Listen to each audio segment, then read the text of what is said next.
And joining us now for this news review is Zafar Bangesh, Institute of Contemporary Islamic Thought, joining us from Toronto, Canada, and Max Parry, investigative journalist, joining us from New York. Gentlemen, I'd like to welcome you both to the program. I guess, Max, we'll start with you. Your initial thoughts on the story, please. Well, I don't think that the threats by the Israelis can be dismissed entirely, considering they've been routinely bombing targets already in eastern Syria, including just earlier this month, they bombed areas where there was actually a significant Iranian military presence and Shia militias. But there's no question in my mind that the real purpose of these threats, whether they're just rhetorical or not, is to really undermine the possibility of renegotiation of the JCPOA and to sabotage any effort at rapprochement between, the U.S. and Iran under the new administration. We know that next month, actually, Israel's spy chief is supposed to meet with the Biden administration, and that's likely where the Israeli demands are. There are preconditions for the U.S. If it were to re-enter the JCPOA, it's likely where they're going to make their demands, which are going to be all sorts of unrealistic expectations. Whether it's ceasing the production of centrifuges or attacking Hezbollah or Syria.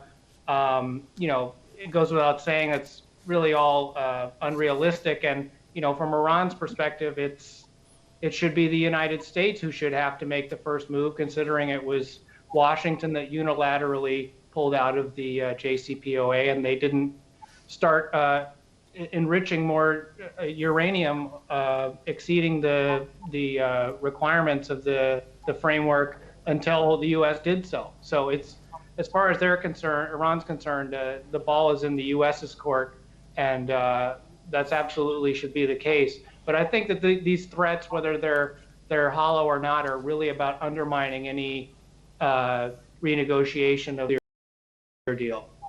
Thank you, Max. And Zafar Bangesh, I'd like to welcome you to the program, sir. Now, to Max's point, Aviv Kochavi, this Israeli general yesterday, he did actually mention that he feels him and all of his counterparts, he said that he has consulted with, feel that it's a grave mistake to go back into the JCPOA between Washington and Iran. If you very well remember, everyone was against Donald Trump, the Europeans, the Chinese, the Russians. So which counterpart this Israeli gentleman is speaking of, I have no idea, possibly his counterparts in Riyadh and Abu Dhabi possibly. But other than that, it seemed like no one on the planet wanted to see the JCPOA fall apart, at least not the signatories, other than aside from Washington. Your thoughts? Do you think this all goes back to the nuclear accord? Yes, of course. Basically, what the Zionist regime is indicating is that it wants to sabotage any possibility of the United States coming back into compliance with its obligations to the JCPOA that the U.S., together with 6 other countries as well as the European Union, signed, and that was then ratified by the United Nations Security Council Resolution 2231. Because basically what the Zionist regime wants is a carte blanche in the Middle East, and it's not going to. What I would also emphasize is that this rhetoric coming out of Tel Aviv against the Islamic Republic and threatening that they're going to attack the Islamic Republic, it's just that, it's rhetoric. True, the Zionist Air Force can bomb places in Syria or Lebanon, but the Islamic Republic of Iran is a very, very different ball game. If this regime were to make a mistake, it would be a fatal mistake. It would simply be wiped out because Iran can fire literally thousands of missiles in a few minutes.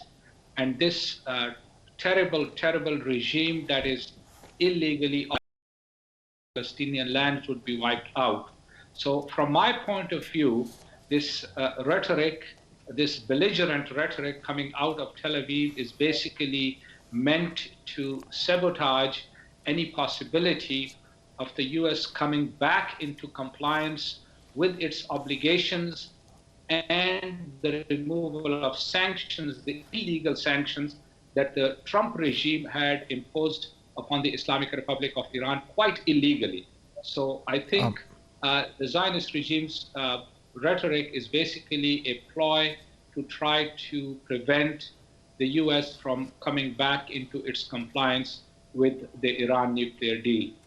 And Max, I'm glad you touched on it, that the Israelis really enjoyed 4 years of a carte blanche in the region under President Donald Trump. So maybe this is bigger than the JCPOA. Maybe this is a sign of frustration that you don't have that phone, that red phone where you can just pick up Netanyahu, just call his buddy in the Oval Office and have everything he wants, the way he wants it, when he wants it.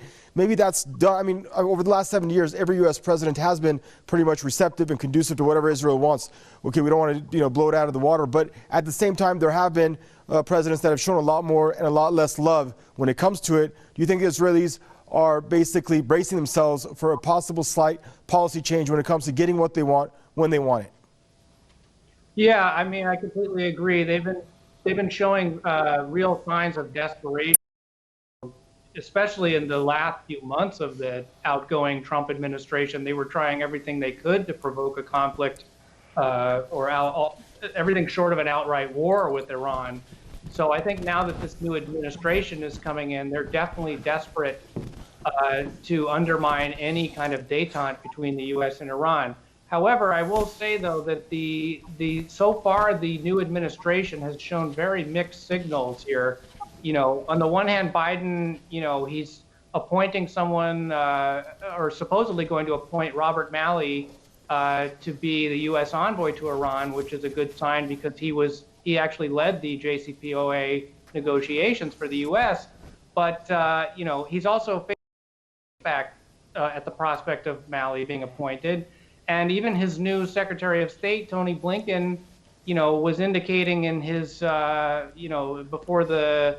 before his certification, he was a lot of his rhetoric was suggesting that the new administration wasn't going to discontinue a lot of Trump's policies, and even had praise for some of the worst of them, including the treacherous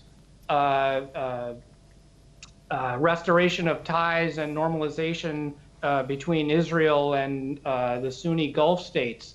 So there are some positive signs, but it's still very mixed signals, and I'm very, very skeptical that Biden is really to re-enter the JCPOA. We're going to need to see actually actions, not words, like in the form of lifting these sanctions, which were imposed by the Trump administration, as your other guest said, illegally after they unilaterally withdrew from the JCPOA. They need to lift those sanctions before I'll believe that we're really seeing a change here. Thank you, Max. And Mr. Bangesh, we have about a minute and a half left. Your final thoughts, please. Well, basically, I think what the Biden regime is trying to do is to position itself by making maximalist demands, particularly as the other guest, Max, pointed out at Blinken's testimony for the Senate Foreign Relations Committee. The statement he issued was quite ludicrous. He said that Iran should come into compliance, and then we are going to see what next steps we are going to take. Well, it's not Iran that has stepped out of compliance. It's the United States under Trump that had walked away from this agreement, multilateral agreement, and then imposed this raft of sanctions. As Iran's foreign minister, Dr. Zarif, said, the U.S. has to lift all of these sanctions, make restitution for the damage it has caused to Iran, and then it is going to be getting back to normal in the JCPOA.